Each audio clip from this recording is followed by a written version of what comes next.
It was 1967. I was getting ready for my town hall debut. I was going to be playing one of the last works of Bach, The Art of Fugue.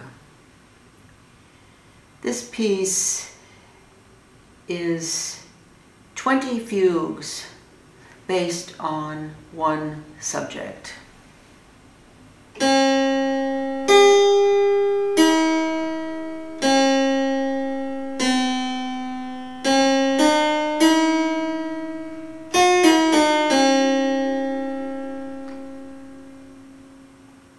It's considered the definitive work on fugue composition, extremely complicated, abstract.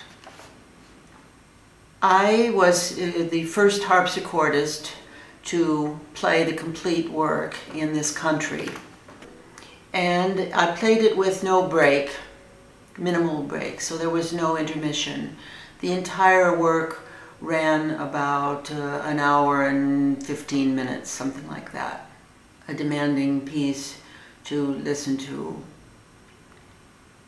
I did a great deal of concertizing and knew that I was always playing for basically the same type of audience. I felt that I would like to share my music with different kinds of people. At that time, Leonard Woolf, the poet, had opened a halfway house in the middle of the Haight. He was always in need of funds, so I went to him and proposed the idea that I should give a benefit concert. I only had one request, and that was that there would be no publicity in the straight press, because then I would get my usual audience, and I really didn't want that for this event. So that was fine with him. There were many underground newspapers in the Haight at that time, so there was no problem about getting enough publicity between those and the underground radio stations. The old Straight Theater on Haight Street had been abandoned for several years. It had been a movie theater at one point, and then was just sitting empty. Now the seats had been pulled out of the ground floor, so it was just an open space. And we decided that that would be the place for the performance.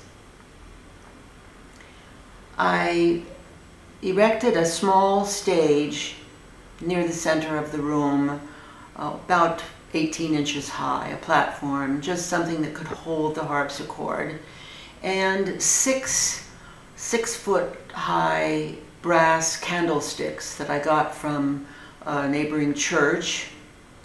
Those were going to be the only light. My friends were very alarmed that I would be doing this. They thought I was nuts. "What will you do?" they said with great consternation. "What will you do with the dogs?" At that point, almost everyone had dogs, which ran freely, and they took them with them every place. So naturally, dogs would be coming. And then there was a lot of concern over what about the noise from the bells? Many people wore and carried bells. Well, those were the very things that intrigued me. What would they do? What would I do? I just wanted to find that out. I think many of the people that came to that didn't know where they were going or what they were about to hear. The room was full, and very early when the people started coming in, I went in and sat on the floor right in front of the platform, like they were all sitting on the floor.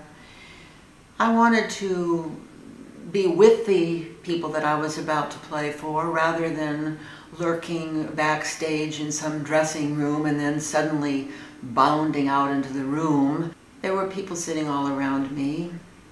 There were dogs, the bells, lots of weed being smoked, and it was pretty clear that the hallucinogenics had probably been passed around as well.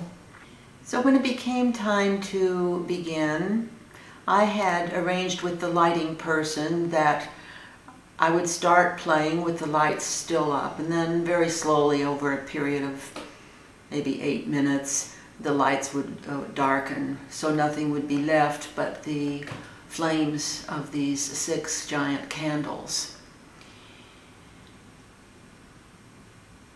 It was clear as soon as I started playing that people were in the wrong place. They really didn't want to be there. So there was a period of perhaps 10 minutes where there was a lot of shuffling and moving around with people leaving, which was fine. I wanted them to leave if they didn't want to be there, of course. And then things got quieter and quieter. I proceeded on my way through these fugues, and till it was clear that everyone that was there was truly there. And I had an experience that in all my years of concert giving, I've never had anything like it. As I was in the middle of a piece, there was a sound came like a giant clap. And I don't know if I was the only one who heard it, but I interpreted it as being the sound of the focus, locking, of all these people suddenly focused on this music of Bach with such intensity that you heard it lock together. I quit playing. They were playing. That's what it felt like. I was there at the instrument, but the group of people was playing the art of fugue. It was a thrill. I never played better. We never played better. The way the piece ends, it was never finished.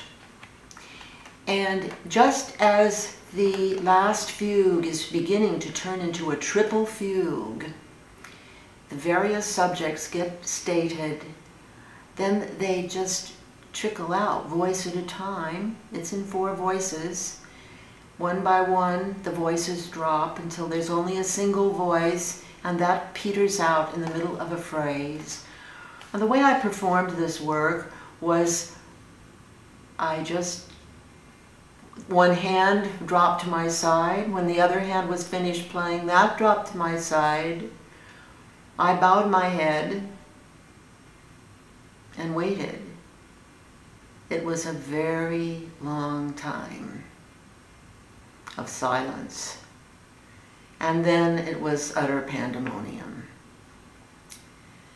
People were coming up and giving me all kinds of little treasures, their beads, their God's eyes, a stick of incense, and with apologies, this is all I have. It was one of my most exciting moments. The debut in Town Hall in New York a couple of months later went very well. I got a good review from the leading critic on the New York Times. It was all what it should have been. But something was not there that had been in this performance.